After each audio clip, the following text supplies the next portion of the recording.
thing, right? Don't let them change your time slot.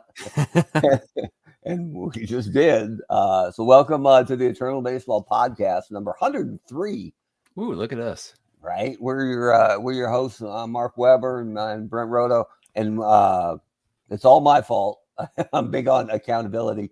But my son had his last soccer tournament out of town, and I wouldn't have been back in time for our 9 o'clock normal slot. So here we are at 10 o'clock, but worth the wait because we're ankle deep in the Eternal Baseball playoffs with the wild card rounds all wrapped up. And now we're moving into the division series, which start tomorrow on Memorial Day. But we'll play all 4 game ones tonight. So our we got really, really good matchups, which is what the playoffs should be. Tiger fans are absolutely ready for this. Welcome, Tino. Tino, who's good to go. Tiger fan number 1. Good to see him. Tino, make sure you stay with us because you can have all sorts of input into that Tiger lineup. Maybe we'll even put them up first just for you.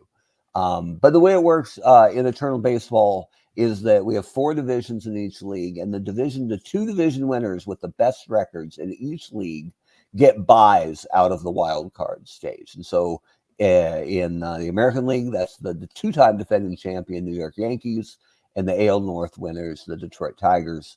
Out in the National League, that's best in the National League, the NL North winning Chicago Cubs, and then the NL East winning Philadelphia Phillies. So those are the teams that haven't played a single playoff game yet, and as such are totally rested with their pitching staffs totally in order. So there's some advantage there. And the matchups are good. The Yankees, this is a best of 5 round, played in a 2-2-1 format. So two at the top seed's house, then 2 at the challenger's house, and then game 5, if necessary, back at the the higher seed's house. So it is Yankees as the higher seed against the arch rival Boston Red Sox. Boston took care of the Birmingham Knights in the first round. And what should have been a fantastic winner-take-all game 3, Cy Young versus Satchel Paige. And I'm like, it's stuff like that. The only thing that could make that cooler is if they played like 100 years apart, right? Like Cy Young versus Clayton Kershaw is cooler just because of the shifted eras. But I was all jazzed up for Knights Red Sox game 3, and I don't know if Satchel Paige was up too late or if he threw too many innings, but he got lit on fire. So 11-0 Boston in a laugher. Oh man, not the game we expected it to be. But Boston moved on, and they'll play the Yankees in a great arch rival postseason matchup. The A's, who finished 3 or 4 games under 500, were the home team because they won their division, but they shocked the 105 win Baltimore Orioles, who were the top wild card team. But Oakland took care of them in 3 games, and they advanced. They get Detroit in this ALDS. And then in the National League, the Dodgers took out the Pittsburgh Pirates, who were a wild card but had a better record. Dodgers moved on. They'll face the Chicago Cubs. And then the Cardinals took care of the Houston Astros, won the NL South with a losing record. And they're the only team that got swept in the wild card round. Now, it's best of 3, so a sweep's not that bad. But still, the Cardinals kind of ground them into powder. And they'll move on to face Philadelphia. And we're going to sim all 4 games of those game 1s tonight. Welcome, Dave. Oh, and look at this. They're showing up. We appreciate you guys staying up late with us. It's not even a school day tomorrow. So hopefully you'll be able to get enough sleep. But since the Tiger fans are in the house, let me share the screen. And it'll look a little different because we don't have the playoff window up that often. But here it is. Oh, yeah, it's pretty high tech. Looks like I can slide it. It shows the seedings here. You have to enter the seedings at first, but that doesn't really matter now. So let me pop this over, and we'll start with Detroit. Once in a while, it gets wonky when I tell it to start playing, but hopefully this will work just fine. There we go. So hang on. Let me back out of that for just a second. Did you see it was 31 years ago, Jose Canseco took that fly ball off the head. Right. What are one of the only his best outfield assist of his entire career, right? That was awesome. I Anyway, remember first grade. afterwards, whoever the center fielder was coming over and talking to him. Like, did that really? And Zig was like, I don't know, man, but I got a headache. All right, so let me look into this because I want to make sure I do this right because we advertised very thoroughly on our website, on our Twitter feed, on our Facebook page what the matchups are going to be, and if I don't follow through with them, it's kind of a shame. So it's Rube Waddell because Oakland's pitching is a little askew coming out of that wild card round against Justin Verlander tonight. And Rube Waddell is a guy known for doing cartwheels to the mound and other things. Kind of a character, especially for I think there were probably more characters in the 1910s, 1900s than there are now. So, but he definitely marched to the beat of his own drum. So it'll be Rube Waddell against the Tigers' #1 starter. That's Justin Verlander, and that's looking pretty slick. Okay, so Tiger fans, you're Tino, Dave, you're in the comments, so help us out here. It is Verlander, and they're facing a left-hander. So we're going to sort by OPS, by left-handed pitching. Freehand really shouldn't be tired because he's had a week off. Oh, there's my dog. Hi. Thanks for whining in the middle of the podcast. Why don't you go find a toy? Good girl. Okay. There will be more of that. And I think it was when I looked at the rosters, it was Bobby Veach who was not going to be active today. Not sure why it's not letting me change that. Let me back out and do this one more. Oh, this isn't working exactly how I wanted, but that's okay. So hang on, don't stress. I'm going to start the game and then restart the game. This happens once in a while, but not always live on air. So I let the computer pick the lineups, and then I quit the game. Fine. Left fielder, number 24, Ricky Henderson. All right, so game 1 is May 27th. That's tomorrow. That's right. Let's play the game again. It's Detroit and Oakland. Okay, so pitchers, Rube Waddell, lefty, and then Detroit's getting Justin Verlander. And we're sorting Detroit by lefties. And we're trying to make Bobby Veach inactive. Probably not using him. Okay, so Detroit's best player all year has been Harry Heilman. And he'll likely be their cleanup guy. Heilman usually plays right field or DHs as needed. From an on-base perspective, Hank Greenberg is always tops. And he ends up playing a kind of a subpar left field, but it opens up first base. We'll see how that works. Rudy York murders left-handers, but he's a decent first baseman, but otherwise a rotten fielder. He'll probably DH. We'll put Norm Cash third to get a lefty and break up all those righties. And that puts Miguel. Now, sorry about this, Tiger fans, but that puts Miguel Cabrera at third base with a glove of stone. But it's Miguel Cabrera. Next is Bill Freehan. And then Alan Trammell at short. Ty Cobb will hit 8th. That's so awful. I know, Tino. I know. He'll hit 8th or maybe 9th if you want as sort of that second leadoff, right? And then second, it's funny because the Tigers have 2 great second basemen and they cannot hit lefties in Charlie Gehringer and they have Lou Whitaker inactive. That's interesting. I think we'd want Whitaker active. And that would probably make Cecil Fielder inactive because they have so many first basemen. Tino has a comment. Yeah. Tino is right in that Ty Cobb has had 4 consecutive years under 300. One of these years, he's just going to hit 550. Just ridiculous in this. Now, there are other guys. This is Steve Carlton's first good season in season 4. Tom Seaver's never had a good season in Eternal Baseball. So, the nutshell, if you haven't heard the speech, it's Eternal baseball is every player's best 3 consecutive seasons averaged. So it's their statistical peak. But when you take the best hitters of all time at their peak against the best pitchers of all time and their peak, everybody's numbers sink about 20%. It's just nobody's faced competition this good both directions before. So everybody's numbers sink. And then before the season starts, every player gets the basic numbers modified anywhere between plus or minus 30%. And that modifier can't be seen or altered by anybody. And so you figure it out as the year goes on. Charlie Gehringer was unplayable last season. Spent the whole year in the minors. Al Kaline has had a terrible year and is hardly ever active, which is sacrilege. But it's the way it bounces. And Ty Cobb has gotten 4 bad hops in a row.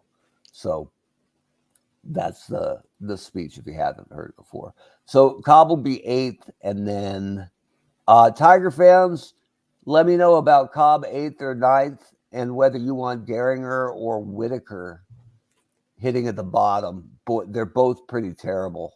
OPS versus lefties for Gehringer. 504. Whitaker is 463, but Whitaker is a slightly better rated glove. A 9 for Whitaker versus an 8 for Gehringer. So slightly better defense, slightly worse bat. That's Whitaker. Or slightly better bat, slightly worse defense. That's Gehringer. First one to drop a comment gets it. Because we're not taking a poll here. You can't take a poll if there's only 2 Tiger fans. But this is your chance. Let me know. Cobb 9th. All right. Ty Cobb's agent says Cobb 9th. Now Whitaker Gehringer. Simple question. You want that better defense, given that you've got a 3 at third base? Tigers don't really have a ton of third base options. If you activated Travis Fryman, you could play him there. I think Harvey Keene is eligible there. Nick Castellanos, but Darrell Evans. He's a butcher. Darrell Evans is one of the best players not in Eternal Baseball because he bounced around a decent amount, right? Yeah. So he doesn't have like an enduring legacy in one place. We couldn't sneak him into Atlanta, huh? All right. Atlanta's so deep, man, because they go back like 120 years. Yeah, so that's right. Whitaker. So Travel and Whitaker back to back. I kind of like that. All right, so we're good on Detroit. Lance Parrish, huh? All right. Yeah, Lance Parrish doesn't even play because it's Mickey Tettleton. The backup. People forget how good he was in that short window. So no John Walkenfuss. All right. No. But the fans love. Fans love John Walkenfuss. So here we are over on Oakland. They're facing a right-hander. Giambi has been their best player all year. He usually cleans up, and that puts Mickey Cochran second to split up our lefties. And then my boy, my favorite current modern player, Ricky Henderson, has had a terrible season. And so he doesn't even usually start against right-handers. But it gives us a fantastic pinch runner. Not that we're not controlling the day-to-day of it, unfortunately. But Jimmy Dykes plays second because Bob Johnson is hurt. Jimmy Fox, who's a fantastic player, DHs. Jose Canseco ends up in left, hopefully not celebrating his anniversary. That would be amazing if they added that to the game. I haven't seen one go off a fielder's head, but in this current version, and they put out a new version of Action PC baseball every year, they have ricochets off the pitcher. So you'll see a line shot go hit off the pitcher and ricochet to second or short usually. Nice. And sometimes they stay in the game, sometimes they don't. But that's the reason, and we tested a couple. That's the reason why we went with Action with an exclamation point, PC Sports. Or PC Baseball from dksports.com. That's a free plug because we love their software so much. So, Emma, you can stop that anytime. Yeah, anytime would be good. So, Canseco, Al Simmons, who had a fantastic year, plays center. It's Reggie Jackson for that Sun Devil power in right field. It's a good squad, man. Oof.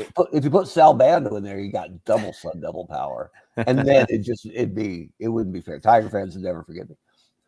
Miguel Tejada plays short, and then their third baseman had terrible years, but it's usually Matt Chapman because his defense is unrivaled, pretty much. Can't get Sal Bando in, huh? I mean, you could. It's almost the same offensively. Let me see. With the OPS against righties, Chris Davis has so one bad. position, and he's a 2 left fielder. And it's bad, right? But Chris Davis is the guy who in MLB hit. I think it was 243 4 years in a row. Like you have to consistent. You have to really try to do that. Like you have to be at 248 with a week to go and go, okay, here's what I got to do. Hang on just 1 second. Come on.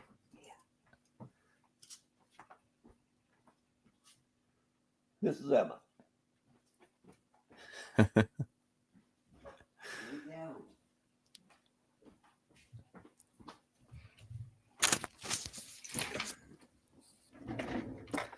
Little peek behind the scenes. Telling you, man. Yeah, I said a little peek behind the scenes. Yeah. Cat, have you This seen is the content people have been demanding. Right. Have you seen my cat mess with the podcast? No. Wait till my 6-year-old wanders in. Well, kids are trainable. Dogs are not really. Like they're just relentless. So anyway.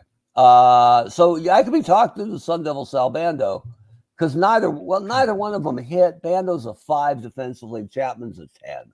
All right. So I don't care that much. I'm rallying for that Sun Devil on the bench. Anybody named Sal has got a soft spot in my heart. Right. Tino wants Bert Campaneris. Campy. And Dave wants us to make sure Oakland goes to their bullpen in the first. Oakland's bullpen is not deep, but it has Raleigh Fingers setting up Dennis Eckersley. So not bad. So nice. So, all right, here we go. All We'll right. fire it up here. Man, butterflies again. It's all happening again. Verlander. Can you turn the audio up is that me? I don't know if I can turn it on. I probably can. Let's see here. Yeah, I can turn it up a bit. But, I mean, the audio isn't going to matter. That's true. Well, a little bit. Trying to give the people what they want. Right? So here's what it looks like. Let me give you the big heads because everyone likes big head T-shirts. There you go. Looking Nice. Beautiful. All right, here we go. And it sims in 5 seconds. So take a picture if you need to because we're going to put the computer in charge of both and hit play and bam. The final score from Comerica. Oh man, big Waddell is the winner. eighth inning there, huh? Jackson hit home run number 1 on the season. Time of the game, 2 hours. Ooh, Waddell pitched a gem. That's tough. Rube Waddell. They both had their average stuff, not bad stuff, but Verlander got lit. And he got lit late, so it wasn't like they left him in after he got pounded, but there is no joy in Mudville tonight. And they really left him in late, though, huh? 145, Yeah. 145 pitches. A lot of pitches. Sometimes they seem to stick with him pretty long. So, but yeah, that's well past what he probably should have been out of that game. It looks like Reggie Jackson did most of the damage there with that 3-run bomb. Chapman got a hit. That's good. So there you go. Tigers fall game 1. Oakland's up 1-0 in this best of 5. And Tino knows exactly what's going on. It's absolutely rigged. Absolutely. So game 1 to the A's. The mob got to us. I'm sorry. Right? We're weak men. We can't stand up against violence. Right? We just lost a ton of our viewership right there, but there you go. It's how it goes sometimes. So there you go. You see Oakland up 1-0. A couple guys from Hoboken showed up, and man, it's Right? like, okay, what do you need? What do you need, Yeah, man? we got to go see a guy about a thing. Don't wait up. All right, so it's Boston and New York is next up on the docket here. And I remember this matchup. It's Boston's pitching is not in order coming out of the wild card, but that means Pedro Martinez is on the mound. That's a good plan C. Yeah, let me see here. What's it saying about? Oh, it's saying Pedro's on. That's dangerous. Pedro pitched on the 24th. So he would be pitching on short rest. I'm not sure I trust the computer. Versus Carl Mays, you're thinking? Yeah, well, Mays has better numbers. Or Clemens? Clemens is on. Well, I guess he's 3 days rest.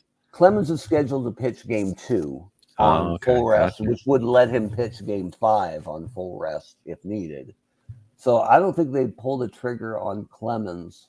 But Dutch Leonard, their number 2 starter, got bombed in his game, and he's on full rest. Oh, okay. So that makes sense. I'm thinking it's, even though we advertised Pedro, I think Dutch makes more sense. And that probably gets Pedro a start in game 4, maybe. Okay.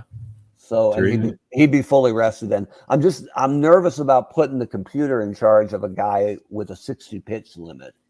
And Boston's bullpen is pretty dreadful. Yeah, it makes sense. Okay. I think even though we're breaking our advertisement, I think it's going to be Dutch Leonard tonight.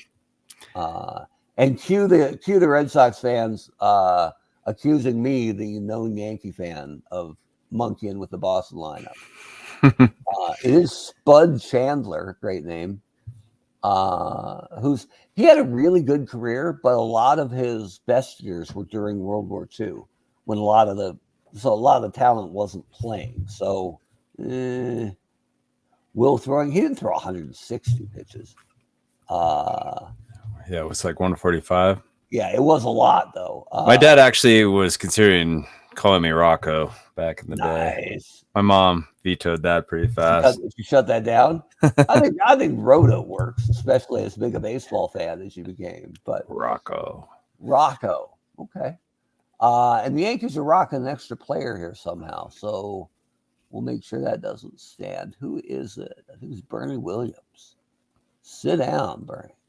Okay. You can stay in the dugout and play guitar. Yep. Oh, and this is a good point too, because this isn't even terribly accurate either, but Babe Ruth stinks against left-handed pitching. So it doesn't mean he's not going to play, but he's going to be way down in the lineup. As you remember, Mickey Mantle's lost for the whole year after ripping up his knee.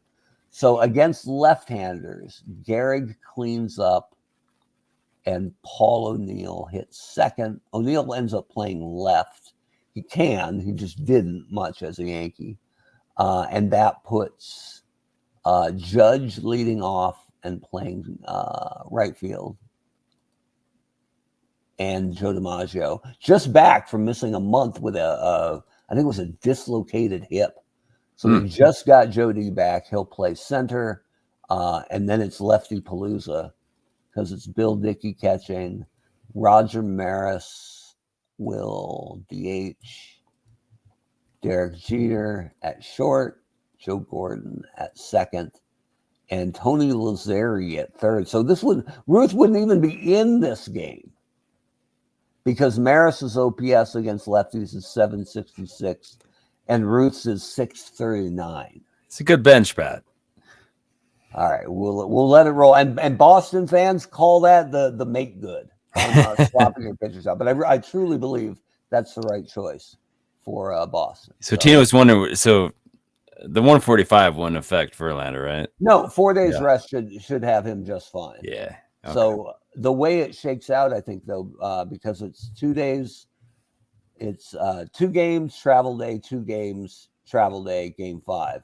So I think he'd be pitching game 5 fully rested, or game 4 on 3 days rest, if it was critically important to get Verlander in. So, and that's a good point. Cut your hair, Mattingly.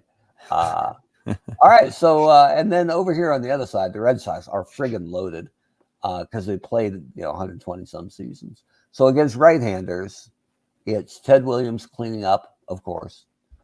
David Ortiz hits second, which is kind of funny, given that he plays left tackle. But okay, Manny Ramirez is your DH, or maybe not. We'll see. And Boggs leads off because his on base is ridiculous. So it's lefty heavy, but it's really dangerous. So yeah, that's the trick, is do you play, what you do here? Because we've got 2 slots. We've got first base and DH No, we got 3 slots, 4 guys. First base, DH, and right field. And Manny Ramirez can play right. He didn't in Boston because they didn't want to give him that much territory. But Manny can play right, but so can Jim Rice. And I think the deciding factor here is that Ortiz is a dreadful first baseman defensively. Mm-hmm. So if you make Ortiz the DH, that means you can play Ramirez, who has better OPS, 863, than Jim Rice, who has 839. But Rice is a better fielder, a 5 to a 4 in right field. Your call, So man. it's either Rice or Manny. But either way, it's going to be Mo Vaughn playing first base. Mo was a considered league average first baseman. And Ortiz in the DH slot probably makes more sense. I think we'll start with Manny and live with the defense. And if Red Sox fans want to let us know on our team focus message boards at eternalbaseball.com, we will be happy to adjust this as needed. Sun Devil Dustin Pedroia plays second. Jason Varitek from Georgia Tech is switch hitter. He'll play seventh. He'll play catcher, hit seventh. Carl Yastrzemski qualifies at center field, even though he didn't play there a whole lot. But that he'll be in center, and then shortstop is Nomar Garciaparra. And just like that, we're ready. All right, here we go. Pitching for New York, number Man. 9, Chandler. Leading off for Boston, third baseman, number 26, Wade Boggs. One of my favorite bits I was watching, I think it was the game 3 of Boston and Birmingham, because it was such a good pitching matchup. And the Knights rolled out 9 Hall of Famers in their starting lineup. Now, the Knights are a little different because it's all the best players from the history of the Negro Leagues. But just seeing, I love something we changed for this year was adding the Hall of Fame logo to the photos of the Hall of Famers. And when you look out there at 9, you go 9 for 9 Hall of Famers on the field. It was really something. All right, so the Yankees aren't far off, are they? Especially if you consider Mantle's hurt. Yeah. Judge will probably get there. Yeah. Not bad. Or it could be Ruth. Ruth, yeah. Hard to believe Ruth's on the bench, but that's what the numbers say. So let's roll the dice and find out who takes game 1. The final score from Yankee Stadium. Oh, look at that. Wow. Big 6th inning. Leonard is the winner. Scott Chandler gets it's Varitek. Did he hit a home run slam? Season.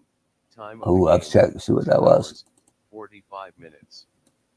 Yeah, grand slam for Jason Varitek. Oof, man. Oof. So there you go. And not to make too much of one win, but it's a best of 5 series. So game 1, especially on the road, that's a gigantic win for Boston. Huge win, yeah. So there you go, Tech, with a big C captain on your jersey. Dumbest thing ever. But huge hit, big win for Boston, especially with their pitching askew. No way to spin that. That's a gut shot for your 2-time defending champion New York Yankees. And I know that makes most of the world happy. So good portion. There you go. And Babe Ruth is like, see, that's what you get. So, all right, the American League's taken care of. Now we'll pop over here into the National League and check out the Cubs and the Dodgers. Man, these are going to be some good ones. Get King Kelly in there. Right. He's dying to play. He's so ready. Yo, Skip. Yeah. Skip, I don't know if you know that I've got 24 games rest.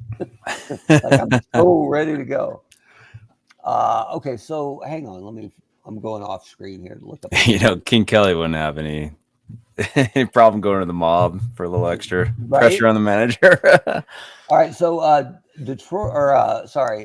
LA's pitching is a little askew because they just came out of that wild card series. So they have Knapp Rucker on the mound. Actually, that's their top guy, so that's not bad. So Knapp Rucker, lefty. And he'll be facing Cubs are totally rested. Three Finger Brown, one of the best nicknames out there because he had three fingers. I mean, everyone has three fingers, but he had only three fingers. That was his max. I think it was a thresher accident or something on a farm man. as a child. But it gave him a very unique grip on the ball. Okay, Mordecai Brown. And now the Cubs are facing a left-hander. So Ernie Banks is their best. And the funny thing here is Banks sometimes ends up at first base. He was a marvelous first baseman later in his career because Javi Baez is really good or had a really good season, but not against lefties. So it looks like Banks will be your shortstop. From an OPS standpoint, wow, it's Riggs Stevenson, who's probably the DH. He hits, but he's not very good defensively anywhere. We'll see how he ends up. But it's Ryan Sandberg at second, hitting second. Hack Wilson. Sober Hack Wilson. Let's hope he dried out for today's game. Okay, so maybe Stevenson will end up playing a bit of a subpar left. Yeah, because Hack played a decent center, huh? Yeah, not bad. And I think he was like 5'10", like 210, right? He was an absolute fire Just hydrant. a fullback. Yeah, but he played a decent center field for him. Santo had a good year. Yeah, and that's the deal. That'll probably be what puts Stevenson into the field is Ramirez and Santo both hit real well against lefties. So we want both those guys in the lineup. They don't play anywhere but third, so one of them's got a DH. It's Bill Cavaretta and Billy Williams. They're both lefties. Cavaretta's numbers are better. Williams is the bigger name, but according to stats, it looks like it should be Cavaretta. Or maybe Cavaretta plays first. Here we go. Cavaretta will play first. Billy Williams will play. He plays right. Plays a bad right field. Gabby Hartnett. Yep. And Gabby Hartnett, who's their best hitter against right-handers. Maybe had their best season, but not as good against lefties. Either way. And there's King Kelly hanging out. He's available. We can get him in. So ready, right? All right. So moving over to the Dodgers, and they're loaded too. We'll sort them by right-handers. So it's Roy Campanella, and they're so lefty heavy that their best hitter, Campanella, hits third just to break up the lefties. So from an on-base perspective, it's Duke Snyder leading off, Zach Wheat cleaning up, Babe Herman, who they called an indifferent fielder on the Sabre website. So he may end up in right, he may end up DHing, we'll see. Gil Hodges at first, Max Muncy, which is kind of cool that we have a current guy in there, will play second. Corey Seager at short. And actually, this is where the DH kind of comes into play. We'll probably swap Seager down one, DH him, because Pee Wee Reese is a superior shortstop defensively, just slightly. And then third base is Pedro Guerrero. I mean, it can be, but defensively, Jackie's a little better. And I can't. All right. I can't begrudge you that one. So Jackie at third. And it's funny that Jackie's good all over the place. So you don't think of him as a utility fielder because they kind of left him in place at different stages of his career. But he's got a lot of value in a couple different spots. My only big gripe is that Walter Alston instead of Tommy Lasorda is the ultimate eternal baseball. I played the skipper I played the Bavacqua rant for my son this week, and my favorite bit is that if you've never heard his rant on Kurt Bavacqua, look it up on YouTube. Not safe for work, just saying. Where Bavacqua accuses Tommy of ordering Tom Niedenfuer to hit Lefevre, one of his teammates, that night in the previous night's game, and says, who should get fined is that fat Italian, and he doesn't name Lasorda, but we know who he's talking about. And then the next day, the reporters come And I haven't seen the video, the clip, but Lasorda starts with a very measured response and says, I think that is a terrible accusation for a player to make against any manager, because I have never and will never tell a pitcher to throw at a batter. And then he pauses for a second, and then he just goes nuts. And it gets rated R so fast. But the best line of it is talking about Bavacqua, who was a career 210 hitter or something. And Lasorda says, when I was a pitcher, I would have sent a limo to Bavacqua's house to make sure he was in the lineup. It's a lot better. That's the cherry on the sundae, but it's a lot better and a lot bluer than that. So good. Look it up, and then look up Lee Elia rant after that, and you'll have made your whole evening. What was that? And what was that Veritek comment? It was to A-Rod, right? Where A-Rod, he's like, we don't hit 200 hitters. Yeah, I think it was 240, right? It was no for A-Rod. A-Rod thought they hit him on purpose, and he said, we don't hit 240 hitters. Solid, really solid line, right? Classic. So all good. Right, so that's another guy who's had 4 bad years in eternal baseball, A-Rod, but nobody's crying for A-Rod. I was gonna say there isn't a committee. You're not getting a lot of comments on that one. No, I guess that's his deflated numbers. So okay, fine. So here we go. Dodgers Cubs, game 1. Leading off for Los Angeles, center fielder, Duke Snider. Some good squads. I'm pretty much indifferent to the Cubs, right? Like, I understand the history and all that, but I don't have any link to Chicago. But whenever this picture of Wrigley pops up, right, I'm just like, dude, if that just doesn't look like baseball, right? Like, Yeah. So good. All right, so here we go. We'll sync it up, let it fly, and roll the dice. The final score from Wrigley Field, Chicago. Woo! All right. Bottom of the 9th. Walk off. Winner. Nap Rucker picks up the loss. 0 out when winning runs score. So was it a Yeah. ding? Oh, we can find out. Yeah, it was either Ramirez or Sandberg, huh? This is a lot of the stuff that doesn't translate that you could actually get into on every night. You can get into these box scores. You can actually get down into the absolute minutia of each inning. So what happened in the 9th? Sandberg. Ryan Sandberg solo. Can you imagine Wrigley Field? This was their first playoff game after a really good regular season, right? And Rhino hits one 400 feet to walk it off. Like, come on. Love it. Look at him. He's still smiling. Just going crazy. Aramis Ramirez is like, I could hit that. But so the Cubbies with a big game 1 win. They go up 1-0 over the Dodgers. And then our last bit, St. Louis against Philadelphia. Should be a good game. Human teams. So this is Steve Carlton. Oops, hang on. It's, excuse me. Bullpen game. Al Yeah, right? Herbasti. Sometimes that happens. I forgot who the Philly pitcher is. Let's see.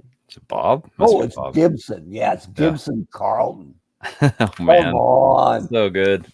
Gibson was set to pitch game 3 in the wild card round, but they won game 2 and ended the series. So it sets up Gibson. Oops. St. Louis is over the limit. Hang on. One of the things I like, I never think of Steve Carlton as a Cardinal, but he actually started his career in St. Louis but came to prominence after getting traded to Philadelphia.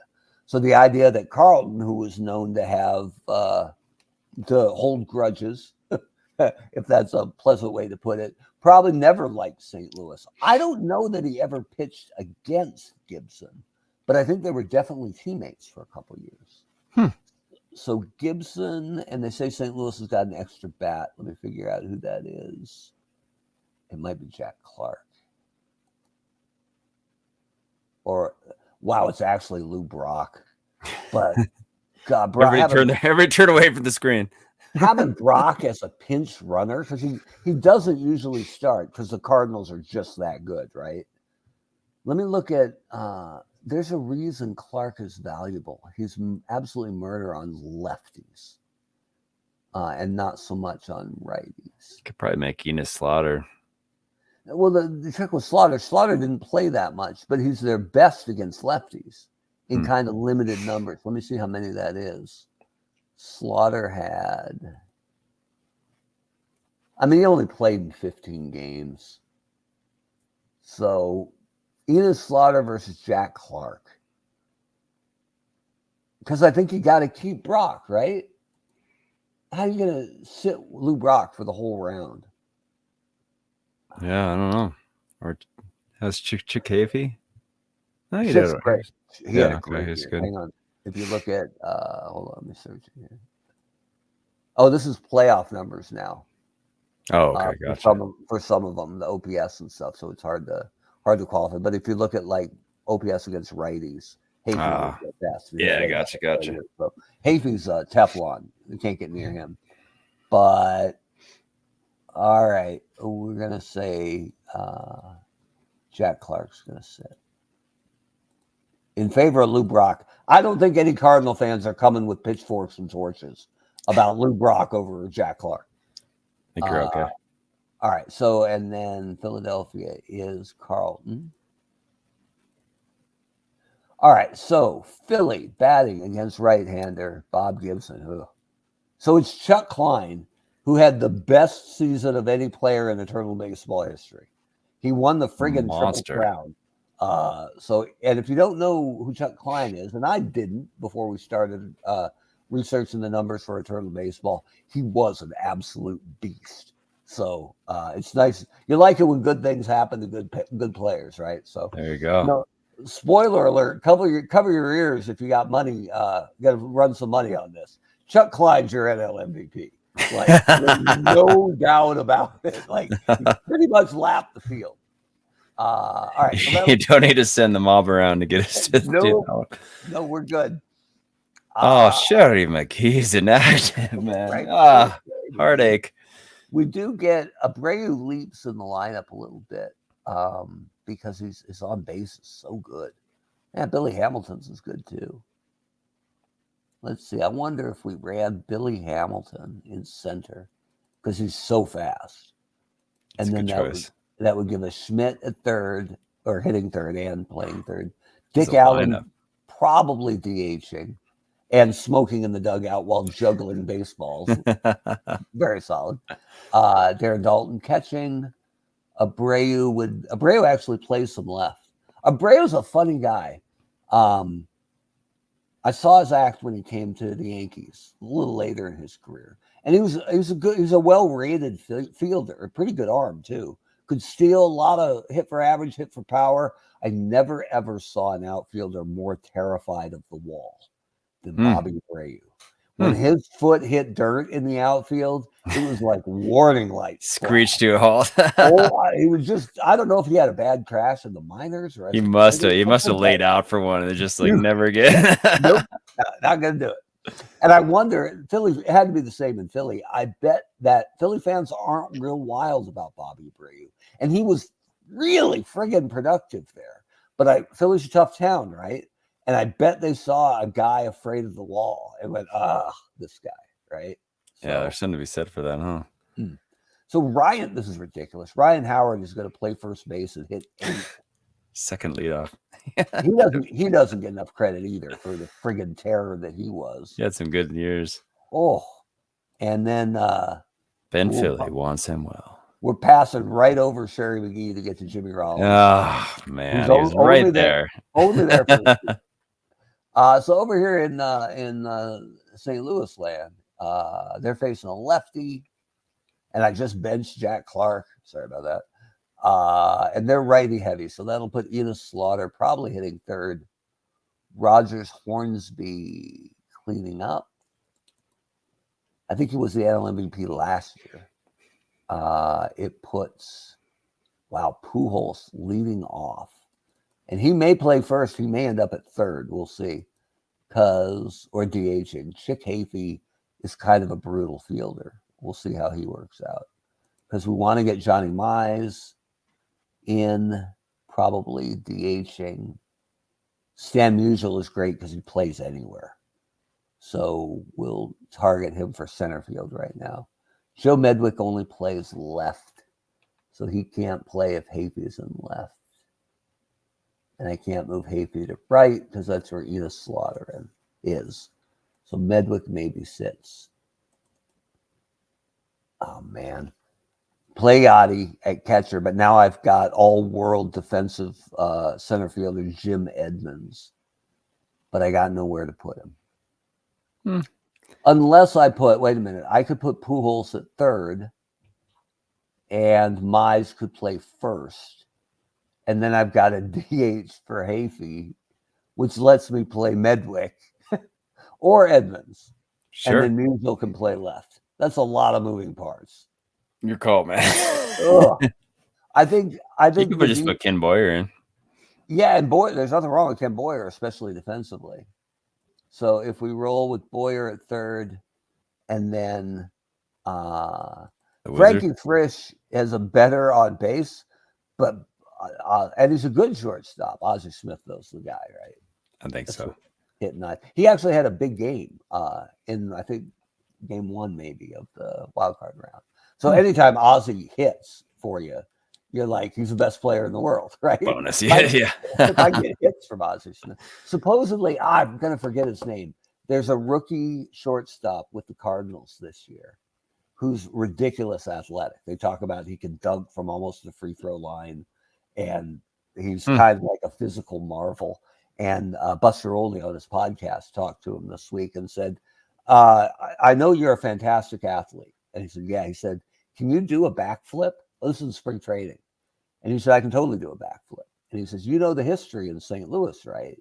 And he knew it, but he never thought about it. And he said, I can't even tell you what it'll mean to the fans if you pull the backflip out on opening day. Did he do it? And he said, you know what? I will think about it. And then later in the day, it must have been when they were touring every team, right, in 30 days on ESPN, he asked the GM, John, I think it's Mosliak, something like that. And he said, hey, I talked to your shortstop about maybe backflipping on opening day. And the GM went, not going to happen. And I don't know if that's protecting Ozzie's legacy or if that is at no point do I want my rookie shortstop's ass above his head. So the GM cut that off right then. So he's going to need more pull before he can actually do the backflip. All right, so I think we're loaded up here. I think this is going to be a really good series. So let's fire it up. Pitching for Philadelphia, Steve Carlton. Leading off for St. Louis, first baseman, number 5, Albert. And when is Pujols eligible? He must be. Got to be soon. Right? Yeah. When did his Angels time? Well, he had that one last year. The Angels trade or cut him. Dodgers signed him. And then he played one last year in St. Louis, which was great to let them put the bow on his career, right? Yeah. And he hit okay, but they weren't paying him anything. So it wasn't like, oh, this guy. It was just a really nice bow, but it was a couple years ago. He was an okay pinch hitter, wasn't he? If I remember, I did well enough. Yeah. Yeah, and in here, people forget so long ago when he came on as a rookie, he was so good they had to find room for him, and no DH back then in the National League. So he's eligible at third and also in the outfield, and he's not great at third or I think it's left field, but it's he qualifies. We can use him there if we need to. So. All right, so here we go. It's Cardinals, Phillies. All right. Gibson versus Carlton. Come on. There we go. The final score from Citizens Bank Park. Ooh. Carlton blinks. Bob Gibson is the winner.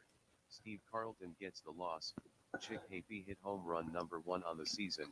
Time of the game, 3 hours, 7 minutes.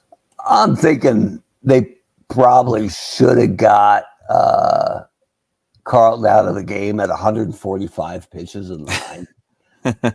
But Gibson threw 155 in the win. Just would not get off the mound. Could you imagine the pitching coach and the manager being like, what do you think? Yeah, and just barely getting the butt off the bench and Gibson giving him the look. Like, come out here and you'll get buried out here. You're the man, Bob. So there you go. So what was the big hit? It was Havey had a triple and a homer, but and Phillies the run in the ninth didn't really matter. It just brought it a little closer. But yeah, it looks like it was the Chick Havey show. And a lot of good defense. Look at the great plays. Pujols made a great play at third. Also a poor play at third. Boyer, Schmidt, Rollins, Abreu. I like that they track those like errors because essentially it's the anti-error. It's a base hit taken away by defense. So a little bit of good defense here. Nice. So there you go. St. Louis takes game one over the Phillies, who waited through that whole first round to put up a stinker in game one. Not a stinker, but to drop game one. So if we look at the updated playoff brackets, not much has changed, but you got some ones here. So we'll post up the box scores and everything tomorrow because these are Monday games. And then we'll have game 2 on Tuesday, and then it's a travel day, and the series will shift for game 3 for all 4 series. Remember, best of 5. So we'll have this wrapped up pretty quickly before we move on to the championship series round. So there you go. Stuff. I'm sorry that we alienated all our Tiger fans tonight. We didn't do it. But happy we could get all those game ones out for you. We normally play a full game in its entirety. And we'll get back to doing that. But this was too good of an opportunity with the game ones all starting tomorrow. So we did our round the league, got our game ones in the bag. And if you like what you saw, you can always follow us we're on Facebook, easy to find, Eternal Baseball. We're on Twitter or X. Again, just search for Eternal Baseball. Or you can, anything we do, you can always find it on the Eternal Baseball homepage. That's eternalbaseball.com, where we have dedicated forums for each of our 32 teams. So you don't have to talk to any other fans. Just stick with your own kind. And let us know if we're missing a player, if you don't like the batting order, if you want us to change the pitching lineup, the rotation, the bullpen. We always say we'll never know any team better than their diehard fans. So drop us a line. If it makes statistical sense, we will absolutely make the change. Even in the playoffs, help your team win the Eternal Series. There we go. So we hope you enjoyed it. We appreciate you tuning in. And we will see you next week for another thrilling edition of the Eternal Baseball Podcast. Thanks, everyone.